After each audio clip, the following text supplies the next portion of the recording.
ඔන්න අපි කරන්න හදන්නේ brain development activity එකක්. හරි ලේසි අම්මලා කොලයක් අරගෙන මේ වගේ තිත් තුන තියාගන්න. ඊට පස්සේ කොහොමද මෙතනින් පටන් අරන් මේ දෙපැත්තට යන්න ඕන චූටි. ඊට පස්සේ මේක පල්ලෙහාට එනවා. ආයෙ දෙපැත්තට යනවා, ආයෙ පල්ලෙහාට යනවා. ආයෙ දෙපැත්තට යනවා, ආයෙ පල්ලෙහාට යනවා. අන්තිමට බලන්න. මෙතනින් ස්ටාර්ට් කරමු. මෙතනින් මෙහෙම.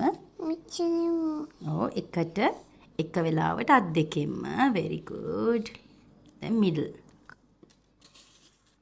දැන් ආයෙත් මේ දෙපැත්තට මෙතන ඉඳන්.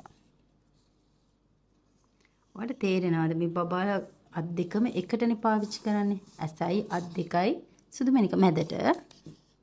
හරි. ආයෙ මෙහෙට වරද්දන්න පුළුවන් මෙතන ඉඳන්. මිඩල් එකේ ඉඳන් මෙතන දෙපැත්තට. අන්න හරි. දැන් ආයෙ මැදට. වැරදෙන්න පුළුවන්. ඒක ප්‍රශ්නයක් නෑ. මේක දෙපැත්තට ආයෙ. මෙහෙම.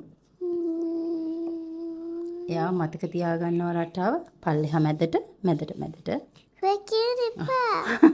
ආයෙ දෙපැත්තට කියන්න එපා. ඕකේ. දෙපැත්තට ආයෙ middle. come to middle. okay. very good. මේ දෙක නෙවෙයි. දැන් මෙතෙන්ට එන්න.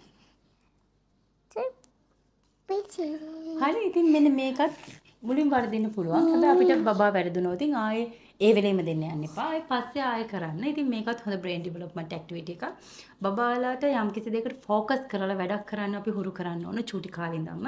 ඉතින් ඒ වෙනුවෙන් මේ වගේ ක්‍රියාකාරකම් අපි තව කරමු.